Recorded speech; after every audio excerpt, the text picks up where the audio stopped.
Hello dear students, कैसे हैं आप लोग? I am sure all of you are doing good. अभी हम लोगों ने एक टॉपिक पढ़ लिया था रिलेशंस। अब हम उसी चीज़ को फर्दर कंटिन्यू करेंगे and will learn something very very important जिसका नाम है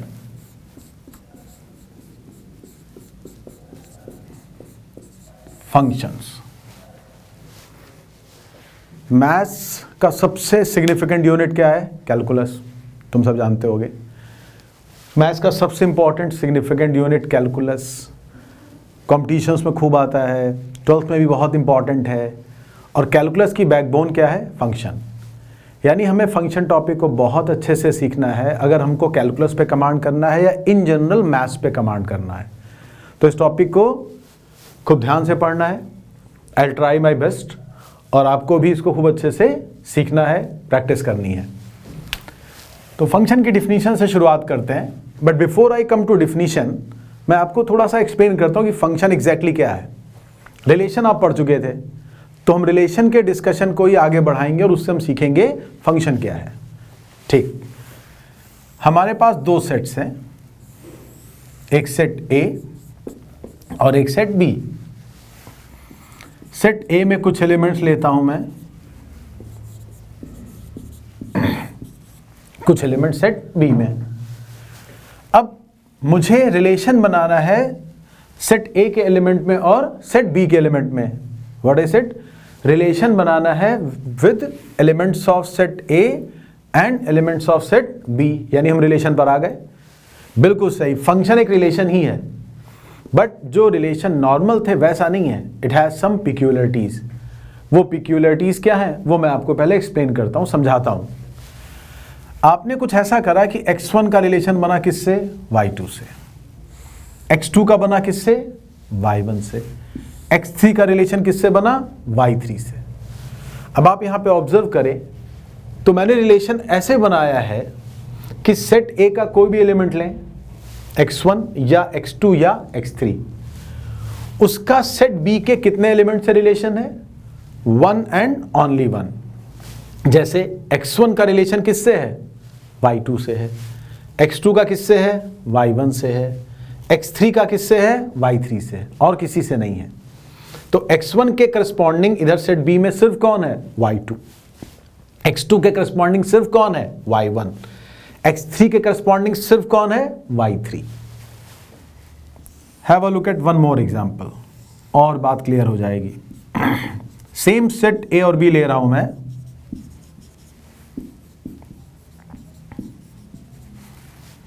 रिलेशन पे ध्यान दें आप लोग।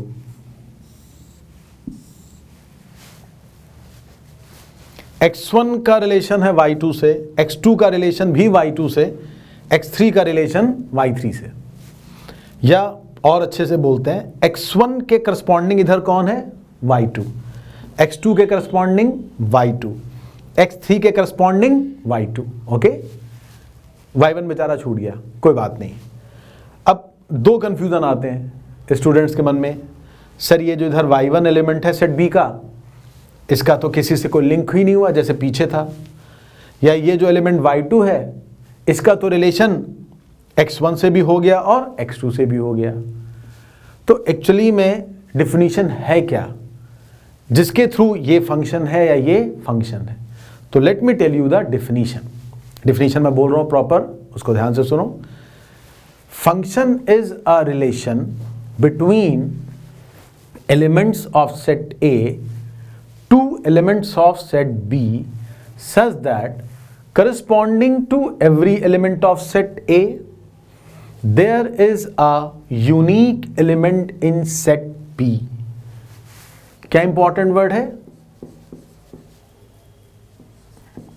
यूनिक। मैं एक्सप्लेन करता हूं। सेट ए का कोई भी एलिमेंट लो, उसके करस्पॉन्डिंग सेट बी में कितने एलिमेंट्स होने चाहिए? Unique element. यूनिक का मतलब होता है one and only one, not less than one, not more than one. अब आप ध्यान से देखो, मैंने जो डिफिनीशन बोली है उसको इस पर सोच के देखो। मैं फिर से डिफिनीशन बोल देता हूं। I said corresponding to every element of set A, there is a unique element in set B अब इसको अप्लाई करते हैं। x1 के करस्पॉन्डिंग y1 सिर्फ एक, न कम न ज्यादा सॉरी। x2 के लिए ओनली y1, x3 के लिए ओनली y3। इधर आते हैं, यह ज्यादा इंटरेस्टिंग एग्जांपल है। x1 के करस्पॉन्डिंग y2 1, x2 के करस्पॉन्डिंग भी y2 सिंगल एलिमेंट, x3 के करस्पॉन्डिंग भी सिंगल एलिमेंट y3। अगर हम इस डिफिनीशन को ठीक से अप्लाई करते हैं तो हम ये पाते हैं कि यहां पर ये y1 छूट गया, कोई बात नहीं। यहां ये y2 का रिलेशन x1 x2 दोनों से था, कोई बात नहीं। क्योंकि जब मैंने डिफिनीशन बोली तो मैंने क्या बोला, मैंने कंडीशन किस पर लगाई, elements of set A. Set ए के एलिमेंट के करस्पॉन्डिंग सेट बी में कितने एलिमेंट्स होने चाहिए, यूनिक एलिमेंट। मैंने सेट बी के एलिमेंट्स पर कोई कंडीशन नहीं लगाई है, तो उस हिसाब से ये y1 नहीं यूज हुआ, कोई बात नहीं। ये y2 यूज हो गया, ट्वाइस चलेगा। ये दोनों डेफिनेटली फंक्शन हैं। मैं एक ऐसा एग्जांपल देता हूं जो फंक्शन नहीं है, अब आप देखना वो क्यों नहीं है। लेट्स से ये सेट ए और बी सेम सेट,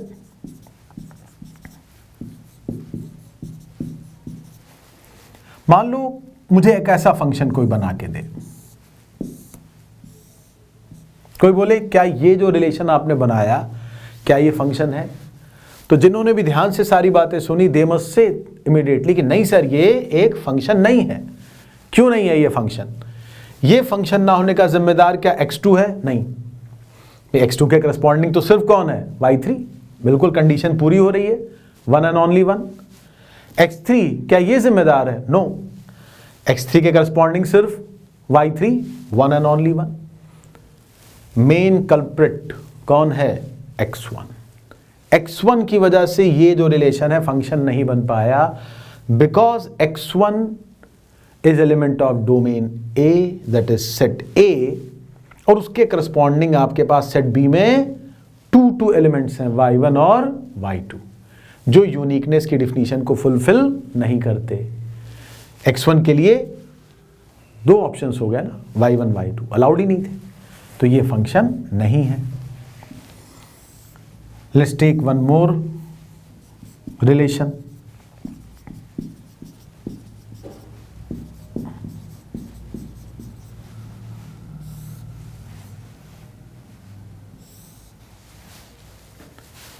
अगर मैं पूछूं कि क्या ये फंक्शन है, तो good student will say immediately नहीं सर ये भी फंक्शन नहीं है।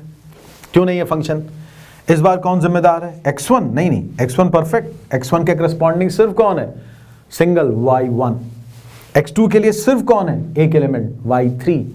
प्रॉब्लम है x3, y2 प्रॉब्लम नहीं है, x3। Be careful. डोमेन के किसी भी एलिमेंट को पकड़ो, सेट ए के किसी भी एलिमेंट को पकड़ो, इसे हम डोमेन बोलेंगे आगे चल के। सेट ए के किसी भी एलिमेंट को लो, उसके करस्पॉन्डिंग सेट बी में होना चाहिए one and only one element. यहां पर x1 के लिए है, x2 के लिए है, x3 के लिए यहां पर कुछ भी नहीं है। I mean, x3 का रिलेशन किसी से भी नहीं है। तो उस लॉजिक से ये जो डिफिनीशन है, ये रिलेशन तो हो सकती है बट ये फंक्शन नहीं है। ओके, अभी मैंने बोला था, डोमेन वर्ड यूज किया था। ये जो सेट A है इसे हम बोलते हैं मैथमेटिकली डोमेन। सेट B को मैथमेटिकली बोला जाता है कोडोमेन। तो एक बार फिर से डिफिनीशन पढ़ें हम लोग, जिसमें हम इन वर्ड्स को भी इंक्लूड करें। तो फंक्शन क्या बना? Function is a relation between elements of domain with elements of codomain such that corresponding to every element of domain there exists a unique element in codomain। Clear? तो उस हिसाब से आई एम श्योर अब आप clear हो गए हो कि फंक्शन की डिफिनीशन क्या है। ये दो एग्जांपल्स फंक्शन के हैं, ये दो एग्जांपल्स फंक्शन के नहीं है।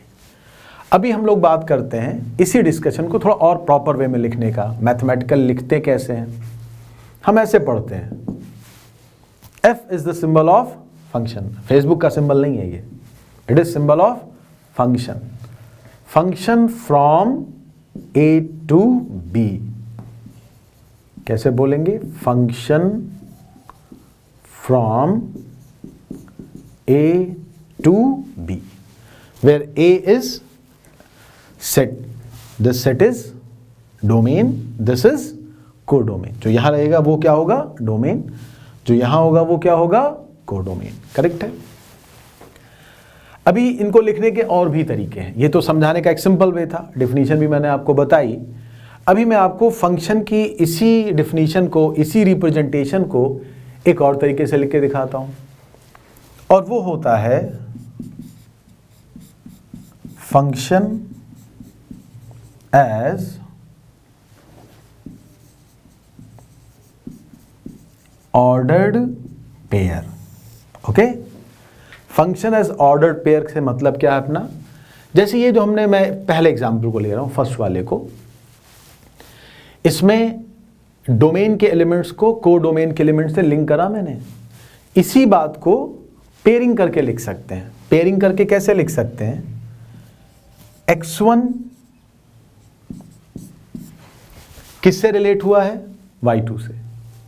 x1 y2. x2 किससे रिलेट हुआ है? y1 से. x2, y1. x3 किससे रिलेट हुआ है? y3 से. x3, y3. तो यू कैन से कि जो ये एग्जाम्पल है फर्स्ट वन, लेट मी से इट एग्जाम्पल 1, तो ये एग्जाम्पल 1 को मैंने कैसे शो करा है? As a ordered pair. Correct है. तो हमारे फंक्शन में ये 3 ऑर्डर्ड पेयर है. ऑर्डर्ड पेयर में लिखने का एक बेनिफिट भी होता है. ऑर्डर्ड पेयर में जब भी लिखोगे आप ऑर्डर्ड पेयर का मतलब क्या होता है ना, कि आप सीक्वेंस नहीं चेंज कर सकते हैं. हमेशा पहला एलिमेंट आएगा डोमेन का, सेकंड नंबर पे आएगा को डोमेन का वो एलिमेंट जो डोमेन के क्या है? करस्पॉन्डिंग है. जैसे इस एग्जांपल में x1 के करस्पॉन्डिंग y2 है, तो यहां पर x1 के साथ क्या आएगा? y2. y1 नहीं आ जाएगा. ओके. ऑर्डर्ड पेयर की इस प्रोसेस में जो पहले लाई करता है एलिमेंट, यानी डोमेन वाला एलिमेंट, उसको बोला जाता है प्री इमेज, और जो बाद में होता है ये कोडोमेन वाला एलिमेंट, इसको क्या बोलते हैं? इमेज. अब इसको हम कैसे पढ़ेंगे? x1 की इमेज क्या है? y2. y2 की प्री इमेज क्या है? x1. x2 की इमेज क्या है? y1. y1 की प्री इमेज क्या है? x2. ऐसे आप इसको भी रीड कर लोगे, अपने आप ही कर लोगे ये काम तो आप लोग. गुड. तो इस बात को क्यों ना थोड़ा फॉर्मली लिखा जाए? Ordered pair A to B is element of some function. Okay, यानी कि एक फंक्शन बनाया गया होगा जिसमें डोमेन का एलिमेंट कौन रहा होगा? A, और उसके करस्पॉन्डिंग कोडोमेन में कौन रहा होगा? B. तो इस सिचुएशन में A is called pre image of B. Okay. And in the same manner, इसी बात को रिवर्स वे में क्या बोलेंगे हम लोग? Will say B is image of A. Agreed? अब ये जो इमेज प्री इमेज का कॉन्सेप्ट है, इससे एक छोटा सा और बेनिफिट मिलता है, वो सुन लो. अभी हम लोगों ने एक टर्मिनोलॉजी इंट्रोड्यूस करी डोमेन, फिर हमने एक बोली कोडोमेन, जिनसे तुम लोग पहले भी अवेयर ही थे. अब ये देखो तुम, ये जो इमेजेस हैं y2, y1, y3, अगर इन इमेजेस को कलेक्ट कर लें तो एक और नई डिफिनीशन बनती है, और वो नई डिफिनीशन क्या है? Range. What is range? Range of function is set containing images. जो फर्स्ट एग्जाम्पल था अपना फंक्शन का फर्स्ट एग्जाम्पल, उसके करस्पॉन्डिंग इमेजेस कौन कौन सी थी? y1, y2 और y3. तो उसकी रेंज भी क्या बनी? y1 y2 y3।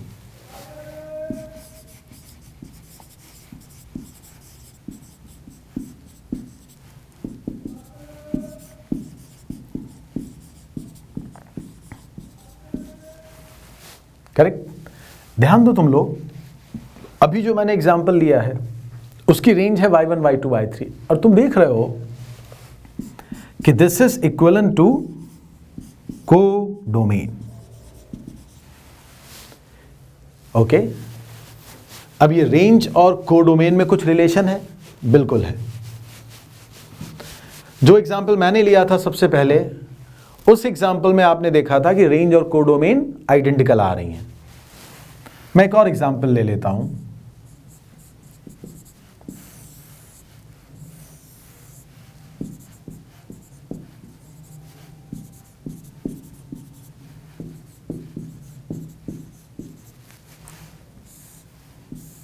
I am sure आप सब एग्री करेंगे, this is a function. Okay, इस एग्जाम्पल में अगर मैं किसी से पूछूं कि व्हाट इज द रेंज, तो सबसे पहले यूं कहेगा कि अगर इस एग्जाम्पल को आप एज ए ऑर्डर्ड पेयर लिखोगे तो एज ए ऑर्डर्ड पेयर ये क्या लिखाएगा? एज ऑर्डर्ड पेयर आप इसको लिखेंगे x1 y2 x2 y2 x3 y3। Agreed? तो एज ए ऑर्डर्ड पेयर इसको ऐसे लिखेंगे। और हमने क्या बोला था, ऑर्डर्ड पेयर में जो सेकेंड वाले एलिमेंट होते हैं, कोडोमेन वाले एलिमेंट्स, वो क्या कहलाते हैं? इमेजेस।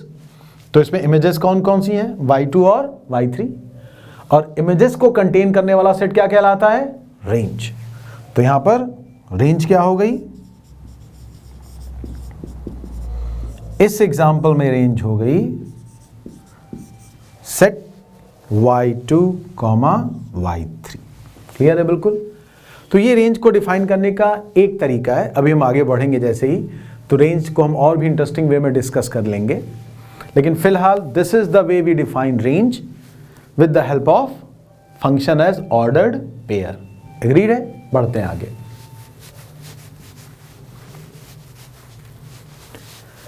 अब आगे की बात कुछ भी करने के लिए हमें सबसे पहले कुछ फंक्शंस के बारे में समझना होगा। हमने ये तो समझ लिया फंक्शन क्या होता है, बल्कि हमने उसके थ्रू डोमेन, कोडोमेन, रेंज, इन सब बातों को भी हल्का हल्का समझ लिया। लेकिन सबसे पहले अब हम लोग को समझना होगा कुछ ऐसे इंपॉर्टेंट फंक्शन जो पूरी मैथ्स में डोमिनेट करेंगे, पूरी कैलकुलस में, और इनफैक्ट पूरी मैथ्स में डोमिनेट करेंगे।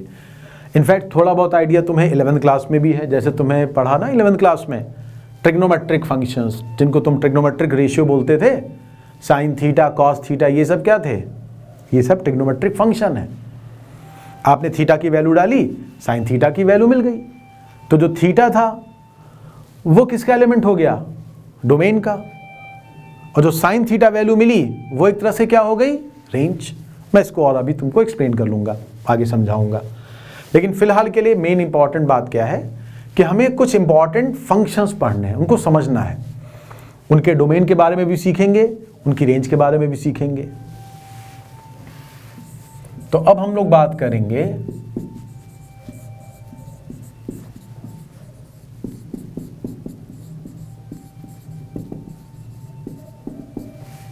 Some important functions. सबसे पहला फंक्शन जो सबसे सिंपल है,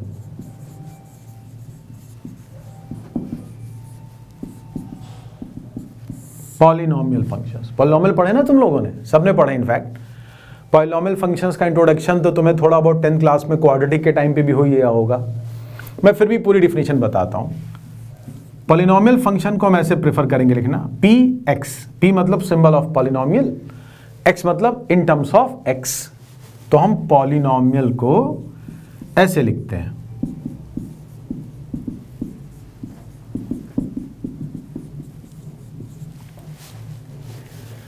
ये क्या है? an माइनस 1, ये a नॉट, ये सब क्या है? इनको हम लोग बोलते हैं कॉफिशिएंट्स। ओके, ये कॉफिशिएंट्स है। हम फिलहाल सेफली कह सकते हैं कि ये सारे के सारे नंबर्स कैसे हैं, रियल नंबर्स। आप सब अवेयर है ना रियल नंबर्स क्या होते हैं, श्योर अवेयर ही होंगे। अब आते हैं एक्स की पावर्स पे। ये जो पावर्स हैं उनके बारे में एक बात,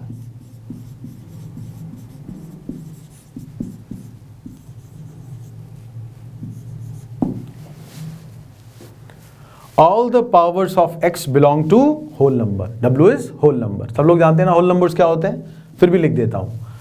होल नंबर से मेरा मतलब है 0, 1, 2, 3 एंड सो ऑन, इनको हम लोग बोलते हैं whole numbers.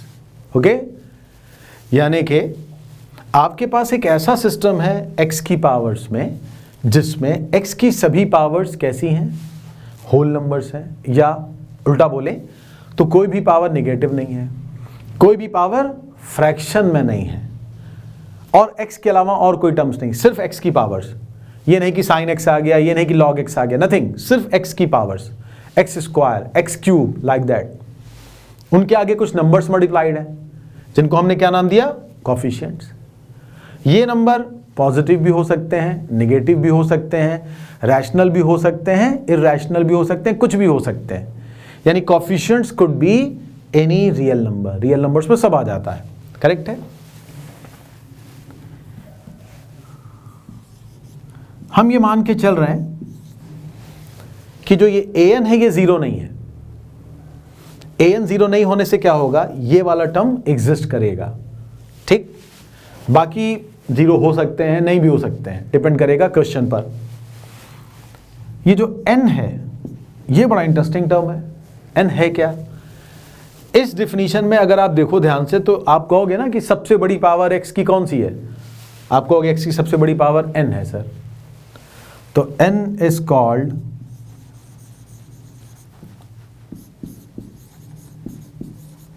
Degree of polynomial. तो किसी पॉलिनोमियल के लिए कोई पूछे व्हाट इज द डिग्री, तो आप सिंपल बोलो, जो आप देख लो x की जो सबसे बड़ी पावर है ना, बस वही बोल दो डिग्री है, सिंपल। जैसे मैं एग्जांपल दूं आपको,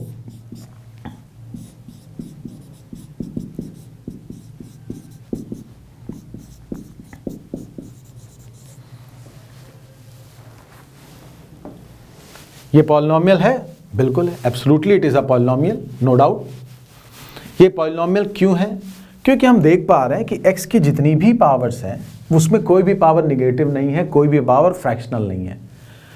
हाँ, x की सबसे बड़ी पावर ज़्यादा बड़ी नहीं है, सिर्फ 2 है, तो yes it is a polynomial of degree 2, जिसको आप लोगों ने पढ़ा हुआ है क्वाड्रेटिक पॉलिनोमियल। तो इसकी डिग्री कितनी हुई, 2। पॉलिनोमियल की डिग्री कुछ भी हो सकती है, वो डिपेंड करेगा आगे क्वेश्चंस पे, नॉलेज पे हमारी और आगे। जैसे अगर मैं ये बोलूं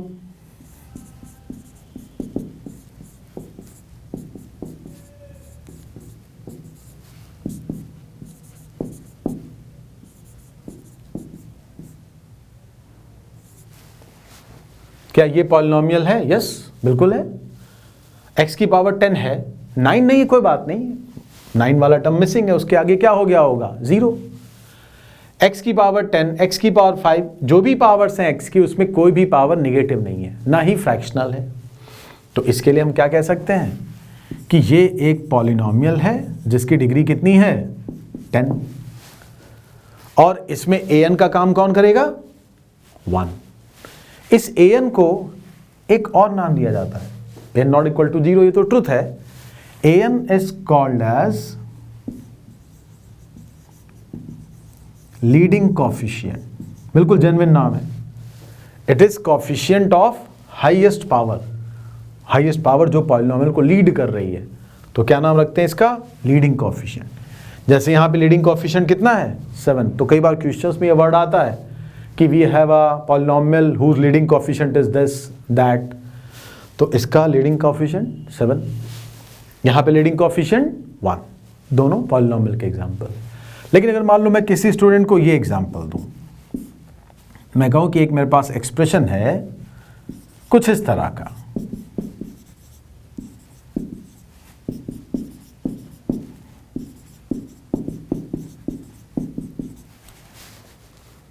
अब मैं उससे पूछूं क्या ये पॉलिनोमियल है?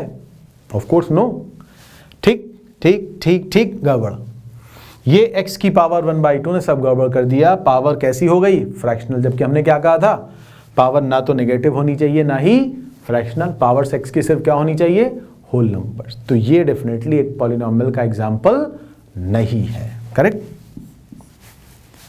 सो आप सब समझ गए हो how we define a polynomial. Wonderful. अब बात करते हैं पॉलिनोमियल के डोमेन की और रेंज की। तो थोड़ा सा मैं यहां पर डोमेन और रेंज की जो हमारी अभी तक की डिफिनीशन चल रही थी ना, उससे थोड़ा सा शिफ्ट करूंगा, क्योंकि वो डिफिनीशन थी बड़ी थ्योरेटिकल। वो आपने अच्छे से याद कर ली। डोमेन क्या है, इमेज क्या है, इमेज का कलेक्शन बना लिया तो रेंज हो गया। लेकिन जहां तक क्वेश्चंस की बात है, कैलकुलेशन सॉल्विंग के क्वेश्चंस में सिर्फ उस थ्योरेटिकल नॉलेज से काम नहीं चलेगा। हम डोमेन और रेंज को एक थोड़ा नए वे में देखते हैं, एक बड़े अजीब तरीके से। हम यूं कहते हैं कि आप कोई भी फंक्शन लो तो फंक्शन एक तरह की मशीन है। मशीन सिंपल भी हो सकती है, जैसे पॉलिनोमियल एक सिंपल मशीन है, बट कुछ ऐसे हैं जो कॉम्प्लिकेटेड भी आएंगे आगे चल के। तो फंक्शन एक तरह की मशीन है, मशीन के अंदर जो भी हो। पर बाहर से देखो तो मशीन में मेनली दो चीज होती हैं। एक होते हैं मशीन का इनपुट और एक होता है मशीन का आउटपुट। आपने क्या मशीन में डाला, या इनफैक्ट मैं कहूंगा आप मशीन में क्या डाल सकते हैं, क्योंकि हर मशीन में हर चीज नहीं पड़ सकती है। और आपने जो भी मशीन में इनपुट डाला उसके करस्पॉन्डिंग आपको फाइनल क्या मिला, that is called as output. Correct? तो ये जो इनपुट है इसको हम किससे कंपेयर कर सकते हैं? डोमेन से। आउटपुट को हम किससे कंपेयर कर सकते हैं? रेंज से। यानी फंक्शन नाम की मशीन में आप जो भी वैल्यूज फीड कर सकते हैं वो कहलाएंगे उसका डोमेन। और उन वैल्यूज को फीड करने पर आपको जो फाइनल आंसर्स मिलेंगे उनका जो कलेक्शन है वो कहलाएगा रेंज। अब देखो, इसी से क्लियर हो जाता है कि हमें फंक्शंस की नॉलेज कैसे होनी चाहिए, क्योंकि हर मशीन की अपनी अलग अलग वर्किंग है।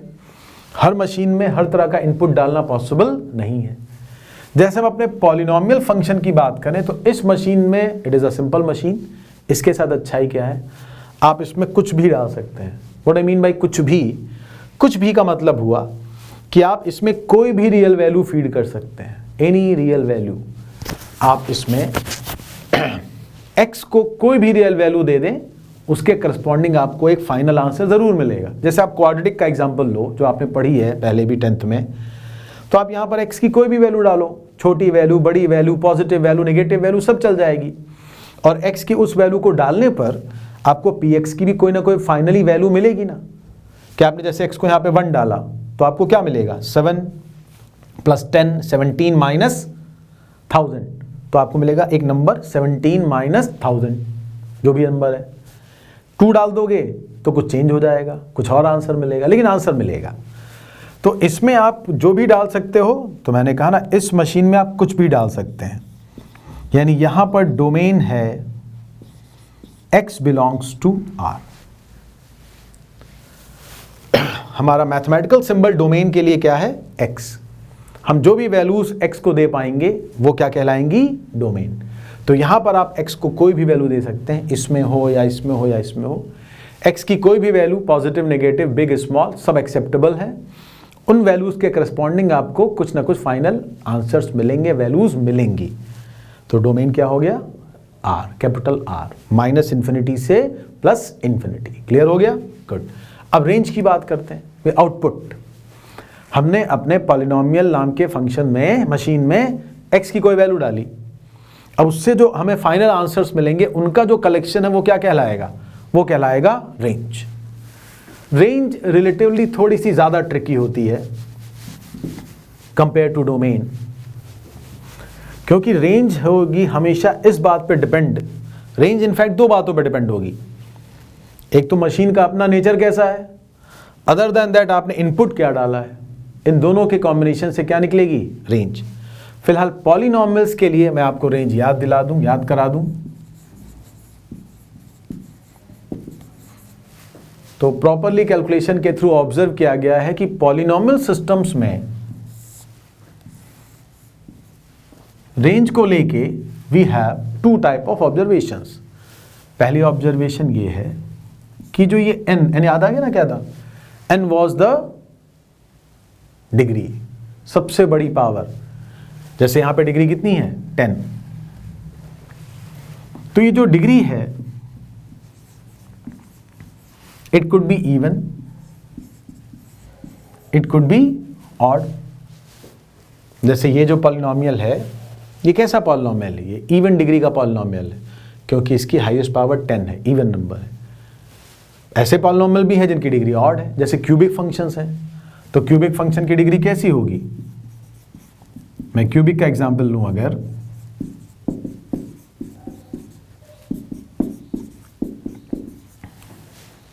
तो क्यूबिक की डिग्री क्या हुई 3, तो हम कैसा बोलेंगे इसके लिए n कैसा है, ऑड है।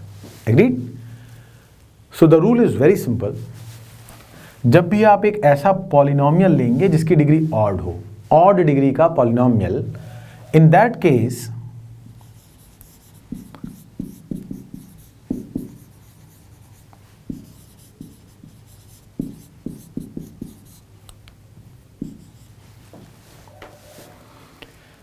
अगर आपने डोमेन लिया है कैपिटल R तो रेंज भी होगी कैपिटल R। जैसे इसी एग्जांपल में आप थोड़ा समझो इस बात को। आप जैसे x को लेके चलते हो very large number, I mean axis plus infinity, तो जब x बहुत बड़ा होगा तो आपको फील हो रहा होगा x क्यूब भी कहां जाएगा, प्लस इन्फिनिटी। ये सब भी इन्फिनिटी, तो मिलके पूरा क्या बना, इन्फिनिटी। लेकिन अगर आप x को लेंगे माइनस इन्फिनिटी तो ये पावर कहां जाएगी, माइनस इन्फिनिटी। इन सब का असर कम होगा, मेन असर इसका है जो बड़ी पावर, हाईएस्ट पावर, तो ये कहां खींचेगी आपके सिस्टम को, माइनस इन्फिनिटी। तो आप एक रियलाइजेशन कर सकते हैं कि इस सिस्टम में अगर x प्लस इन्फिनिटी से माइनस इन्फिनिटी वेरी करे, that is x belongs to R, तो इसकी जो वैल्यूज होंगी वो भी कहां से कहां वेरी करेंगी, they will very from minus infinity two plus infinity. तो रेंज क्या है, R। ओके। जबकि अगर आप इवन डिग्री का पॉलिनॉमियल लें, इवन डिग्री का polynomial, the well known example is of course quadratic. तो इवन डिग्री के पॉलिनॉमियल में समहाउ रेंज के लिए डायरेक्ट रिजल्ट नहीं है, वो डिपेंड करेगा कि कैसा फंक्शन दिया गया, कैसा एक्सप्रेशन दिया गया। लेकिन एक बात कही गई, और वो बात क्या कही गई, इस केस में कुछ भी हो, रेंज इज, ये सिंबल सब लोग अवेयर हो ना, सबसेट। इसमें जो है रेंज खुद R के इक्वल है, range belongs to R, minus infinity से प्लस इन्फिनिटी। जबकि इवन डिग्री के पॉलिनॉमियल में एग्जैक्टली रेंज अभी मेरे लिए बता पाना पॉसिबल नहीं है, लेकिन थोड़ा आगे बढ़ेंगे जब आगे के लेक्चर्स में तो मैं बताऊंगा आपको कि वहां पर रेंज निकालने के तरीके हैं। लेकिन एक चीज को लेके आई एम डैम श्योर, और आप भी हो जाएं, कि रेंज कभी भी कैपिटल R के बराबर नहीं हो सकती। अगर आपको 11th क्लास की क्वाड्रेटिक्स से थोड़ा भी याद हो तो आपको ज़रूर याद आएगा कि जब क्वाड्रेटिक्स की रेंज पढ़ाई गई थी तो उसमें आपने देखा था कि रेंज में प्लस इन्फिनिटी और माइनस इन्फिनिटी दोनों नहीं आते थे। कुछ क्वाड्रेटिक्स की रेंज में या तो प्लस इन्फिनिटी आता था या तो फिर माइनस इन्फिनिटी, दोनों कभी भी नहीं हो सकते थे। तो वही चीज़ यहाँ पर है। करेक्ट। आगे बढ़ते हैं। So this is polynomial system. Polynomials की मदद से कुछ और डिफिनीशन बनाई गई। जैसे मैं आपको एक बहुत सिंपल वैरायटी का पॉलिनॉमियल बताता हूं, दैट इज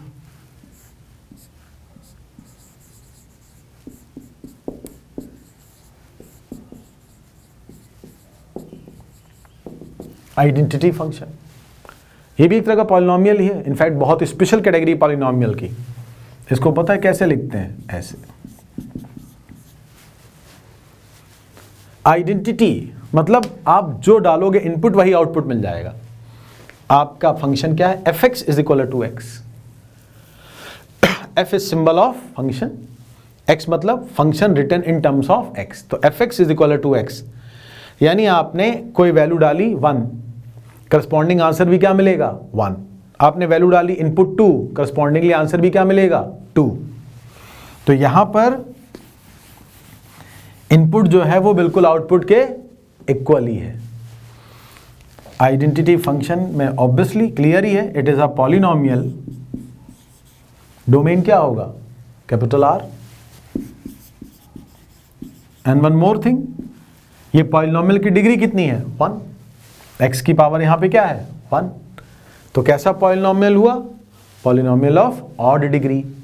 ऑड डिग्री के पॉलिनोमियल में अभी अभी क्या बताया? रेंज भी क्या होगी? सेम, कैपिटल R, -∞ से +∞। इनफैक्ट इसका तो हम लोग ग्राफ भी बना सकते हैं। So simple, so comfortable. ऐसे ग्राफ बनता है।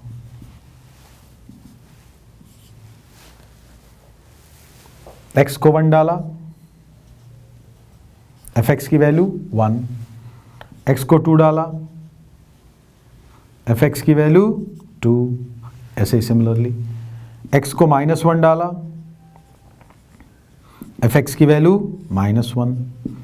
x को -2 पुट किया, fx की वैल्यू -2। करेक्ट? तो ये वैल्यूज तो समझना बहुत इजी है, बट इंपॉर्टेंट बात है ग्राफ याद होने चाहिए। पॉलिनोमियल फंक्शन की मदद से we have one more interesting definition. अभी तुमने देखा एक पॉलिनोमियल का स्पेशल केस, आइडेंटिटी फंक्शन। अब using polynomial one more definition, जिसको हम लोग क्या बोलते हैं अपने लैंग्वेज में?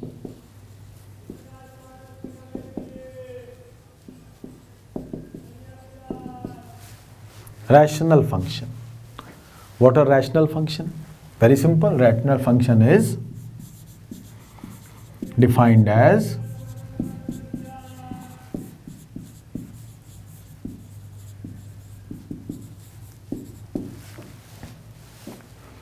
ratio of two polynomials. Polynomial समझ ही चुके हैं सब लोग, तो रैशनल फंक्शन समझना वेरी सिंपल। कुछ एग्जाम्पल जैसे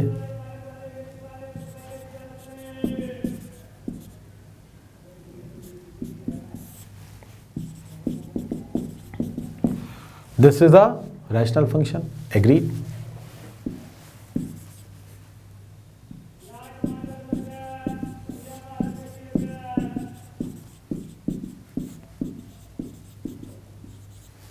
This is again a rational function, क्योंकि न्यूमरेटर